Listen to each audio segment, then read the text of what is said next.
आज के नेपाल में, जो प्राचीन भारत के उत्तर में है, 2500 से अधिक वर्ष पहले एक महत्वपूर्ण व्यक्तित्व उभारा। एक ऐसा व्यक्ति जो समृद्धि, शक्ति और खुशी की पारंपरिक समझ को चुनौती देगा। उनका नाम सिद्धार्थ गौतम था, लेकिन उन्हें दुनिया भर में बुद्ध के नाम से जाना जाता है।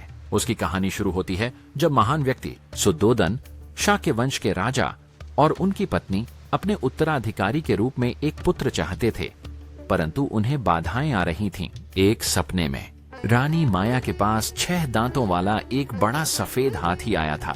राज्य के पुजारियों ने इशारा दिया कि यह एक बहुत ही आशाजनक संकेत था कि सम्राट अंततः गर्भवती थी और यह कि उसका बेटा एक शक्तिशाली नेता बनने वाला था। रानी ने लुम्बिनी उद्यान की सुंदर यात्रा के दौरान अपने पुत्र को जन्म दिया, जहां उसने एक सुंदर पेड़ की शाखाओं को पकड़ा और अपने पुत्र को दुनिया में लाई। शिशु अत्यंत सुंदर था और उसके आसपास एक चमकदार आभा प्रतीत होती थी, जो साबित करती थी कि वह निश्चित रूप से एक विशेष बालक था। एक बुद्धिमान संत, जिसे असित के रूप में जाना जाता था, बच्चे से मिलने के लिए बुलाया गया और जब उसने बच्चे को देखा तो वह आंसू बहाने लगा। जब उनसे पूछा गया कि वे रो क्यों रहे थे, उन्होंने कहा कि यह इसलिए था क्योंकि राजकुमार को सच्चे मोक्ष को प्राप्त करना था, जिसकी साधु जीवन भर तलाश कर रहे थे। हालांकि गुरु की मृत्यु हो चुकी होगी जब सिद्धार्थ अपने भाग्य को प्राप्त करते, इसलिए वह जिन उत्तरों की खोज में थे उन्हें नहीं पा सकते थे। असिता ने राजा से यह भी समझाया कि बच्चा उसके स्थान पर सिंहासन पर बैठने के लिए वह वारिस नहीं होगा जिसकी उसे इच्छा थी। वह सच्चाई की खोज में महल छोड़ देगा। छोटे राजकुमार सिद्धार्थ गौतम को पूरी तरह से बाहरी दुनिया से दूर पाला गया था, क्योंकि उनके पिता को डर था कि भाग्य की पुकार उनके पुत्र को उनके राज्य से दूर ले जाएगी। जब सिद्धार्थ गौतम परिपक्व हुए, तब उन्हें अपनी पत्नी चुनने के लिए कई युवा राजकुमारियों की पेशकश की गई।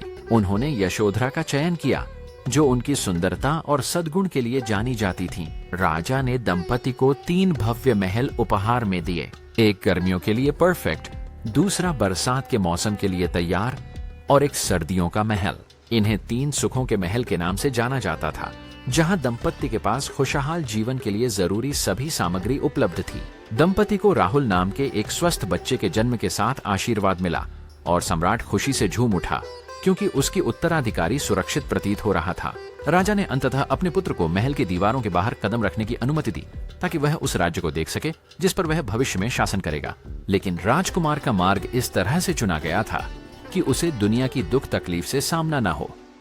हालांकि वह दुनिया की सुंदरता से जुड़ा था। सिद्धार्थ किसी ऐसे व्यक्ति से मिले जो गंभीर बीमारी से पीड़ित था, जिसे उन्होंने पहले कभी नहीं देखा था। उसे यह सोचकर दर्द होता था कि उसके प्रिय लोग भी ऐसी बीमारियों का शिकार हो सकते हैं। उसने पहले कभी बूढ़े लोगों को भी नहीं देखा था, इसलिए बूढ़े की लगभग सारी शक्ति उनसे छूट गई थी।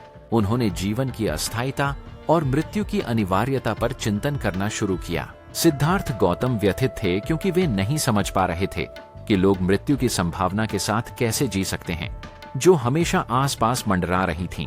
फिर उसने एक बेघर आदमी से मुलाकात की जो गरीब दिख रहा था, लेकिन उसमें एक अटूट आत्मा थी, आत्मविश्वास और शांति से भरा हुआ। राजकुमार तपस्वी के पास गया और उसे बताया गया कि उसने दुनिया की पीड़ा से अपनी आत्मा को मुक्त करने के लिए आराम के जीवन का त्याग कर दिया है। राजमहल में वापस आने पर प्रिंस सिद्धार्थ तपस्वी के शब्दों के बारे में सोचते रहे और अचानक उनका भविष्य उन्हें पता चल गया। उन्हें उस समृद्धि और सुख का जीवन त्यागना पड़ा और आध्यात्मिक अन्वेषण पर निकलना पड़ा। रात की शांति में सिद्धार्थ गौतम अपने पिता से छुपते हुए स्वज्ञान के मिशन पर निकल पड़े।